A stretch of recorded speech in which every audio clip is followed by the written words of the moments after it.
One thing that I've always loved about tiny houses is the way that they encourage us to be so creative. You have to be in order to make the spaces work. And this next tiny home we're about to visit is a fantastic example of when brilliant small space design is brought to life.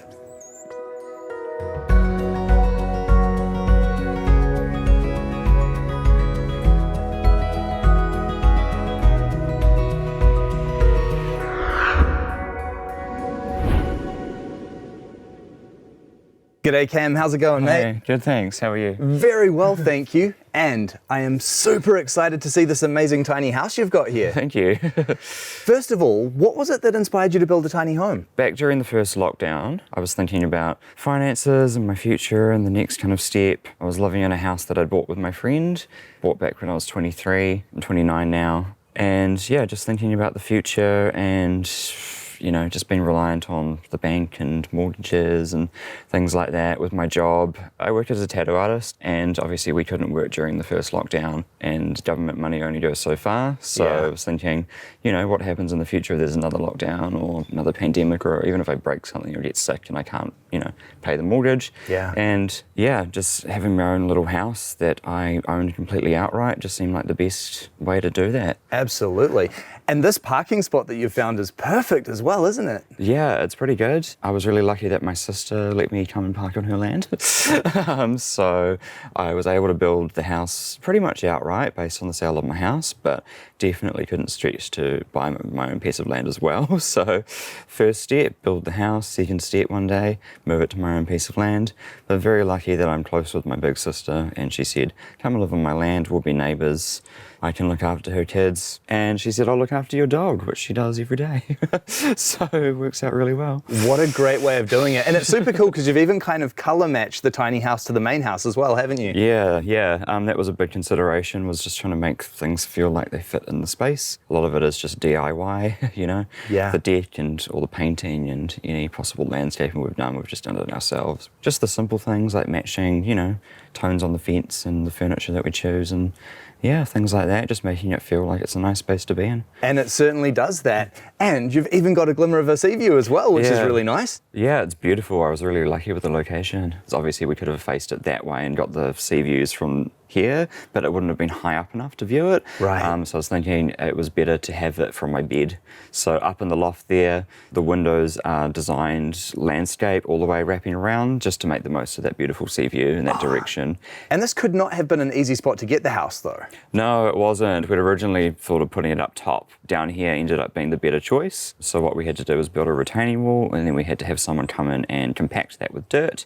And then on the day we had to have the delivery driver winch it down the slope to get it in here. So the builders came down with the house to do an assisted delivery, just to help the delivery guy because he had to winch it down the slope.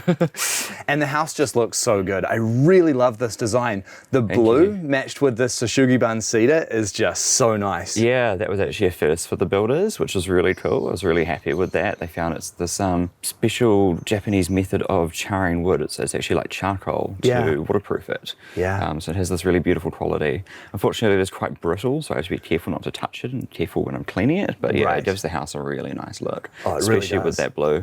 I really wanted a feature. And you have definitely succeeded in that. Yeah. What size is the house? It is 6 metres long by 2.3, and then it's about 4.4 metres tall from the wheels to the pitch of the roof. Perfect, great size. And I really like the way that you've extended it with this wonderful outdoor area as well. Yes, originally, especially after that initial delivery with all the mud, this entire area was just so torn up. So I needed, as soon as possible, to get an extra area out here that I wasn't trampling mud through. And it's actually bigger than the square foot of my house. Right. So I've actually more than doubled my living space during summer, which is great. I had a really good friend of mine who actually also helped with the retaining wall for the original house delivery. He actually helped me, well, I say helped me, but I helped him because he's the carpenter. Right. I did my best. He built this modular deck for me, and the idea with the deck is that we build them in individual squares and they're just bolted to a frame. What a great way of doing it.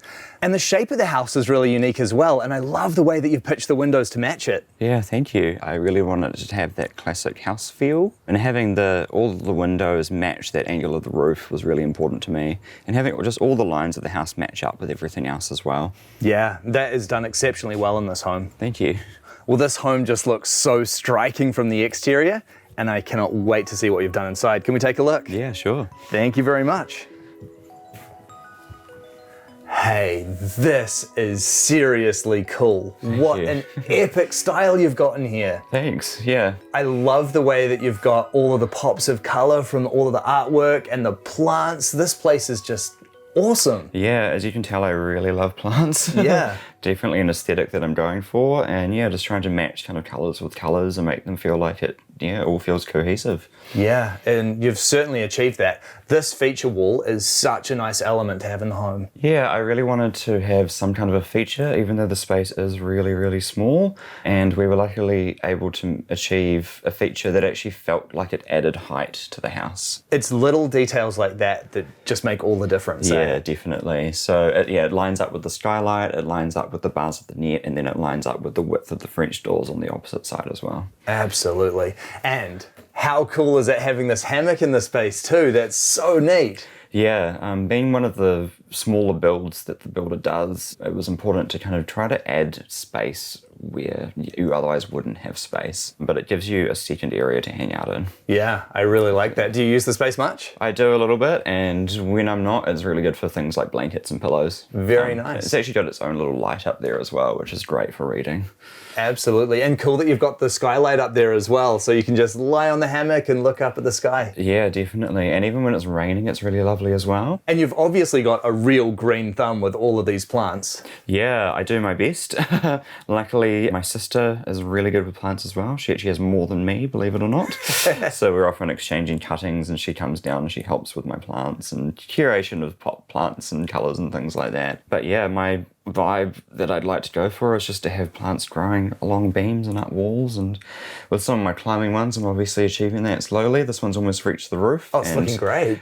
I feel like it'd be a crime not to have them climbing along these beams here, so. I completely agree. And then you've got the couch here as well, nice place to hang out. Yeah, definitely. I think the idea was originally just to have a little armchair. This ladder actually goes to the bottom, obviously to climb up, but Sure. I felt I'm pretty nimble. I was like, I can stand on the couch to get up, so I took the bottom couple of rungs off and put a full-size couch here. I felt like it was more important to have a nice place to chill out. Good decision. Yeah. No television in the lounge though. Yeah, so my original idea was actually to have a projector. And then when I was actually in the space, I realized that I could probably put one of those fancy artwork frame TVs on the wall here. Oh. The original concern is that it would stick out. A TV here would stick out too far and would knock it. But yeah, with these amazing new TVs, super thin, display artwork when they're off, and to be honest, the angle from the couch to the TV just isn't a problem. Perfect. I would have never known that was a television there. Yeah, most people don't notice it. And it's also artwork that you can always change up. I really like that Exactly, too. yeah, you can pick whatever you want. And then this kitchen, compact but very fully featured, eh? Yeah, it's super compact, but funnily enough, it has more bench space than the past two flats I lived in. I cook quite a lot. I get a meal box every week. Helps me keep on track of eating better around my job, which is pretty busy. Fair enough. So it was really important for me to have a space that made that really easy, just to come home, do my meal prep, and just, have a good time doing it. And when you have a really nice space to cook in, it does just accentuate the whole experience of cooking, doesn't it? It does, definitely. And it's actually really nice, like when I have someone over, my partner comes over every week, you don't kind of have that separation between kitchen and lounge. We're all just kind of in this one space, and it just feels very homely and just really nice. Yeah, fantastic. And one of the things that is really unique in here is you've even built a space for your dog in the kitchen. Yeah. I've never seen that done before. Definitely. So yeah, she's my first dog, so she's my child basically. Right. So in designing a house, I felt like I had to incorporate her to a point. So yeah, she's got her own little area in there, has a dog door in the back, which actually is functional as well as aesthetics. It keeps the dog door off the front of the house. Right. The idea was that she would have an area to come into if it was raining in the yard, and I could close that middle bit and she wouldn't get muddy paw prints for the rest of the house. But she has this little dry, safe space that she can retreat to if I'm out at the time and it starts raining. That is such a neat feature. I really like that. And a fully featured kitchen as well, all the necessary appliances. Yeah, the only thing missing actually is a full-size oven. Right. I've actually found for myself, though, just cooking for one person, possibly two, is that a decent quality benchtop oven does the same job. They're actually brilliant, those ovens. They're so good. It actually has more features than like my partner's oven or my sister's oven. And I've got so much bench space to work with, it doesn't even feel like it takes away. Exactly. Very compact sink though. How does that one work out? Yeah, that's an interesting one, eh? I had a lot of comments during the build process about having a tiny sink, but I'm like, I don't really use a bigger sink. I suppose if you've got the dishwasher, it's not so important to have a really big sink, No, is it? it's not. Yeah. And actually what I chose to do was to have a round sink, which was also questionable. Well, aesthetically, it works brilliantly in the Yeah. space. It just is very small, isn't it? Yeah, exactly. Yeah. So yeah, round sink, which I felt matched this round artwork, which I was going to put there. And then in the bathroom, there's a giant round mirror as well. So having Right. that cohesion throughout the house. Yeah. I don't see a fridge in here though. Yeah, so we actually made a choice to hide that behind a cupboard, Oh, okay. just so that we had as little on display as possible. So, you know, that same beautiful black cabinetry, behind there is a fridge with a freezer. It's a nice way of doing it.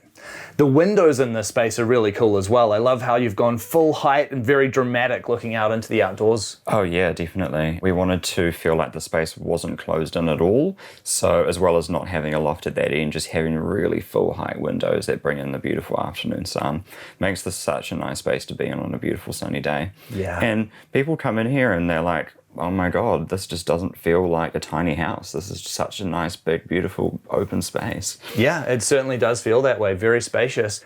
And you've got the little corridor as well with a bit of storage before we go into the bathroom. Yeah, it's great actually. There's actually more than enough room in there for all of my clothes and things. And also the insides of the TV actually live in there as well. Oh, okay. So it's the TV, PlayStation, all that. So yeah, there's more than enough room. Awesome. Just for one person. Yeah. Fantastic.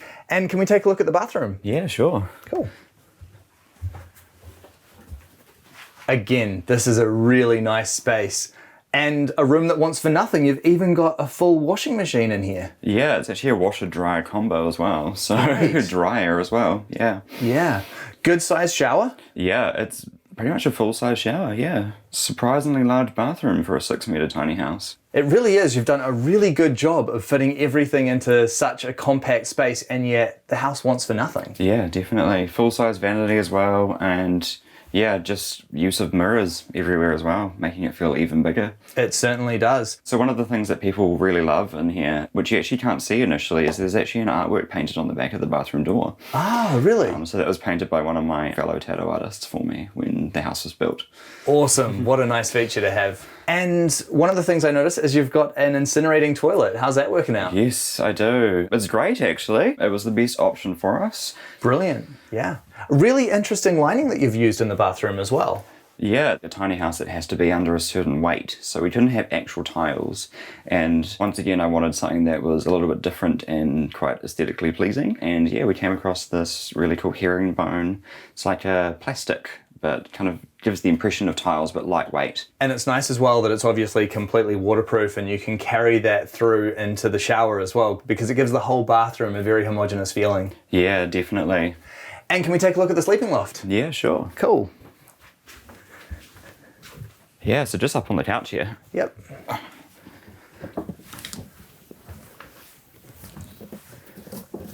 It is actually really easy to get up here, isn't it? Yeah, it's not too bad. The net bars themselves provide support, which is really great. Absolutely. And you're right, when you're up here, the views are quite something, aren't they? Yeah, definitely. Especially when you're laying down and you have that kind of full landscape horizontal view. Yeah. Good view of the rest of the house from up here as well. Yeah, exactly. Yeah. What's interesting is that you've also got quite a lot of storage up here as well, don't you? Yeah, a really decent amount. So we've got the bedside table built in, and in there we've got 2 shelves that go all the way to the back, so full length. And then at the foot of the bed we've got 2 openable compartments, which are really good to keep blankets and, you know, sheets and things like that in. Yeah, and there's actually also just additional storage built into the step there as well on the way up. Great. And you've got the folding table here as well. That's quite unusual. Yeah, so I do most of my work for clients every day for my tattoos digitally, but I do like to do a lot of traditional art personally just for myself. So a space to paint and draw in with a nice flat surface was really important to me, and it's quite nice to be able to sit on the edge of the bed here with the desk and just have that view of the rest of the house while I paint. Yeah, what a great idea. I've never seen a feature like that added in before. It really works well. And quite a bit of headroom here as well. Yeah, a decent amount, and we wanted to have the pitch, you know, specifically above the walking corridor, so that if you're short enough, like me, or shorter, you can actually stand next to the bed and, yeah, fully stand up. Fantastic. And so how long have you been living in the house now? The house was delivered in July 2021, so coming up 2 years. And how are you finding tiny house life? It's amazing, actually. Yeah, I love it. It's the first time I've lived alone in my life, and it's really nice living in this, beautiful space that was designed for me, right down to the last detail. Because I come home and I do a lot of my work at home, it's really important for me to feel comfortable and motivated in a space. It's not easy churning artwork out on demand. So to be in a space that is aesthetically pleasing, that I'm surrounded by art that was designed for me, that I feel super comfortable in, it just really helps with that creative flow for me. And this is such a beautiful home. It's finished to such a high standard. It's packed full of really unique features. Can we talk about the cost that was involved in building this? So I had an original budget of about 120,000, but with all of the design aesthetics and things that I wanted to add, it ended up 160,000 delivered. Still a great result. Yeah. And now that the house is complete, what does the future hold for you? Well, I'm someone that always likes to have something on the go. So now that I built the house, I would love to buy my own land one day, move it to my own piece of land and set that up really nicely. Currently my focus though has been on my career, and at the moment I've actually just opened my own private custom tattoo studio in Wellington Central. Congratulations. Thanks so much. So it's called Indigo Bloom Tattoo, and that's an amalgamation of mine and my friends' names. We're going in business together, and yeah, I'm just really excited to create some awesome tattoos for people going forward. That is so exciting. It's just so cool that you've now set up your own business. And I think that's one of the things that I love about tiny homes as well, because when you are in a safe position when it comes to your housing, when you don't have huge overheads or mortgage to worry about, you can be a little bit more brave when it comes to things like taking a risk and starting a business venture. Yeah, I definitely feel more secure being able to take that leap and start my own space. Obviously that's always risky starting a business, especially in this current economy. Yeah. But having a house that my payments on to pay off that last chunk of it are pretty minimal really, and those will be paid off pretty quickly. I don't have that stress of having to pay the bank all of this money for a mortgage or anything like that. Absolutely. Well, Cam, this is just the coolest house that you've created for yourself. It's filled with art and really beautiful features and just brilliantly executed. Thank you so much for sharing it with me. Thanks for coming. My pleasure. For me, this home represents the very best of what a tiny house can be. It's small, but it's brilliant. It's beautiful, it's filled with art. And here within these walls, Cam has built himself a place that he should be very proud to call home.